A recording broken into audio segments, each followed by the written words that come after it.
wabarakatuh dan selamat malam semuanya. Perkenalkan, nama Ibu Dewi Sari Sumitro, salah satu dosen bahasa Indonesia di Universitas Esa Unggul. Hari ini kita akan belajar mata kuliah bahasa Indonesia. Kuliah bahasa Indonesia perkuliahan sesi 13 tentang penulisan laporan, ya, tentang penulisan laporan. Jadi sebelum itu kita harus tahu apa sih yang menjadi bagian dari penulisan laporan itu sendiri, gitu. Ada beberapa macam, ada jenis-jenisnya, ada fungsinya dan sebagainya. Nanti kita akan bahas beberapa saat lagi. Oke. Kemudian lanjut.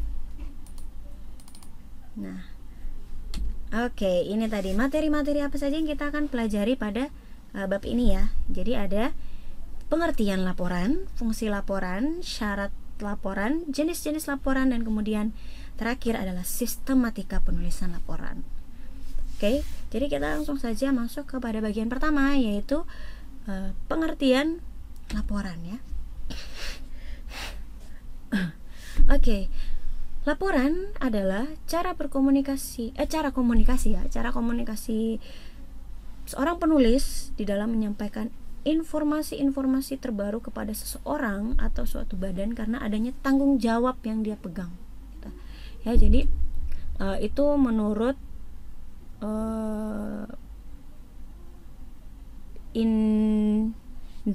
Indriadi ya. Jadi dia memang menyatakan bahwa ini adalah merupakan cara komunikasi seorang penulis dalam menyampaikan informasi, gitu. Tapi ada unsur tanggung jawabnya di dalam. Jadi ada hal yang kita pertanggungjawabkan. Oke. Kemudian kita masuk kepada fungsi laporan. Ya, jadi fungsi laporan ini ada 5 ya. Ada 5 fungsi. Jadi yang pertama adalah sebagai pertanggungjawaban atau pengawasan dan pengendalian, di mana maksudnya ini di dalam membuat laporan sang penulis mempunyai rasa tanggung jawab yang besar dalam menyampaikan informasi yang terdapat di laporan itu secara faktual atau secara lebih rinci, di mana fakta-faktanya itu sesuai dengan fakta yang ada, gitu. Hal-hal yang dia sampaikan di dalam laporan itu, gitu. Kemudian yang kedua adalah sebagai penyampaian informasi, di mana fungsi laporan yang sebagai menyampaikan informasi ini, di mana adalah syarat seorang penulis untuk melakukan tugasnya dalam menulis laporan, gitu. Jadi ada informasi-informasi yang dia sampaikan dari laporan yang sudah dia buat. Kemudian 3 adalah bahan pengambilan keputusan. Nah, misalkan di dalam suatu ruang lingkup kerja, pimpinan biasanya membuat suatu laporan di mana fungsinya ini adalah sebagai bahan pengambil keputusan, di mana dalam suatu organisasi atau ruang lingkup kerja ini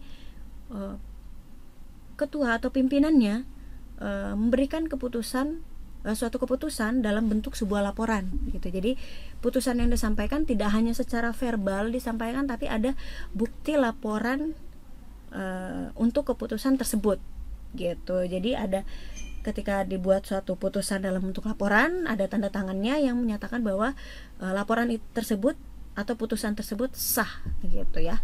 Kemudian alat pembina kerjasama, di mana ketika kita menjalin ingin melakukan kerjasama terhadap perusahaan lain atau organisasi lain atau orang lain, kita memberikan sebuah laporan sebagai bukti bahwa kita ingin melaksanakan suatu kegiatan dengan bekerja sama dengan mereka, gitu ya. Jadi bisa menjadi salah satu alat pembina kerjasama. Yang terakhir adalah alat pengembangan cakrawala wawasan, di mana karena informasi-informasi yang kita tulis di dalam laporan itu adalah informasi-informasi yang faktual atau yang terbaru dan sesuai dengan fakta-fakta yang ada, maka fungsi laporan ini juga menjadi sebagai alat pengembangan cakrawala wawasan. Wawasan kita akan semakin bertambah dengan adanya laporan ini atau dengan dibuatnya laporan ini gitu ya. Jadi wawasan kita semakin berkembang atau semakin bertambah, ilmu kita juga semakin bertambah dengan telah dibuatnya atau telah dilaksanakannya kegiatan yang ada di dalam laporan ataupun telah kita laksanakan laporan tersebut gitu, kita selesaikan ya lebih tepatnya. Oke, kemudian yang selanjutnya ada syarat-syarat laporan. Nah, syarat-syarat laporan di sini ada beberapa ya, ada sekitar 10 ya. Jadi ada jelas, mengenai sasaran, lengkap, tepat waktu, konsisten, objektif, proses timbal balik, logis, sistematis, dan sesuai dengan penerimanya. Jadi yang pertama itu adalah jelas.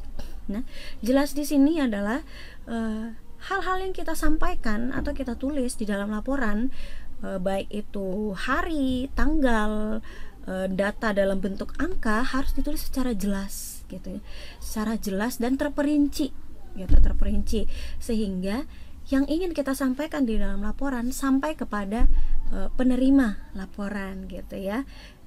Apalagi salah satu fungsi laporan tadi adalah pembina kerjasama kan, ketika kita ingin membina kerjasama terhadap organisasi lain, perusahaan lain ataupun dengan orang lain, data-data yang kita tampilkan harus jelas, tidak ada yang ambigu misalkan di dalamnya ya. Jadi harus jelas, mulai dari hari, rentetan kegiatan, terus jadwal-jadwal kegiatan seperti itu, jadi harus lengkap. Kemudian mengenai sasaran. Nah, mengenai sasaran ini kita harus menggunakan kata-kata yang lebih tepat gitu.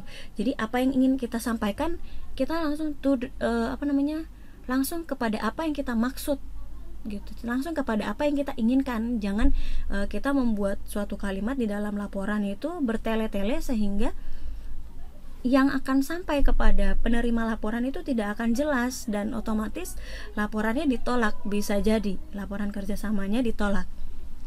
Kemudian ada juga lengkap. Lengkap ini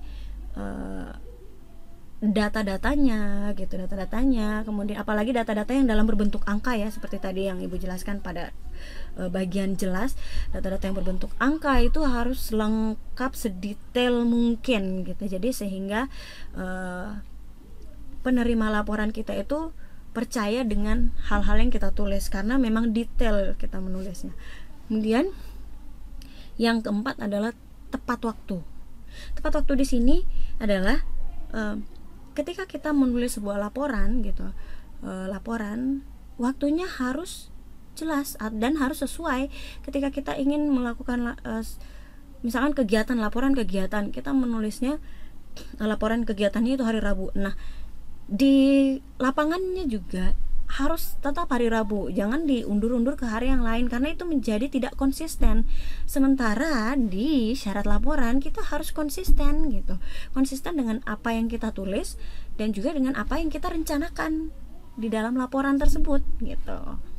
Kemudian ada juga objektif ya atau faktual, di mana hal-hal yang kita tulis di dalam laporan harus sesuai dengan fakta-fakta yang ada gitu, harus sesuai dengan fakta-fakta yang ada. Dan kemudian masalah-masalah yang kita ungkapkan di dalam laporan kita atau data-data yang kita tampilkan itu harus memang lebih lengkap seperti tadi, faktual, lebih terperinci dan juga hal-hal yang terbaru yang terjadi saat ini gitu. Jadi lebih fresh lagi laporannya. Kemudian ada proses timbal balik, di mana ketika kita memberikan laporan ada laporan balasan dari penerima laporan kita tadi gitu. Apakah laporannya itu diterima atau ditolak gitu ya.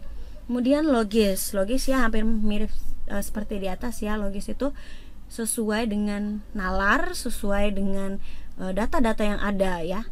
Sistematis. Nah, sistematis ini lebih kepada kaidah-kaidah yang kita gunakan dalam penulisan laporan. Nah, ketika kita menuliskan rentetan laporan, kita harus menuliskan sesuai dengan syarat yang ada atau rentetan yang ada. Misalkan kita mulai dari pendahuluan, kemudian pembahasan, kemudian penutup, seperti itu. Jadi harus sistematis gitu. Dan juga ketika kita menggunakan suatu pilihan kata, maka pilihan kata tersebut akan kita gunakan sampai terakhir gitu. Jangan kita rubah-rubah lagi dengan pilihan kata yang lain, karena itu akan menimbulkan ambigu ya, pernyataan yang ambigu, karena tadinya kita menggunakan kata ini, kemudian kita menggunakan kata yang berbeda dengan makna yang sama gitu kan. Jadi akan terjadi tidak sistematisnya penulisan kita gitu. Sementara dalam syarat laporan adalah kita harus sistematis gitu ya. Nah, kemudian yang terakhir adalah sesuai dengan penerimanya gitu. Ketika kita ingin membuat laporan, kan ada tadi tentang yang mana ya? Oh, ini tentang fungsi-fungsi laporan, ada pertanggungjawaban, penyampaian informasi, bahan, alat pembina kerjasama, dan alat pengembangan wawasan. Sesuai dengan penerimanya ini tergantung dari yang tadi, fungsi-fungsi laporan. Apakah tujuan laporan itu kita gunakan untuk sebagai alat pembina kerjasama, atau kita gunakan untuk menjadi pengembangan wawasan gitu ya. Jadi harus sesuai dengan apa tujuan kita di awal gitu ya. Dan juga dengan sesuai dengan kepada siapa kita ingin memberikan laporan tersebut gitu ya.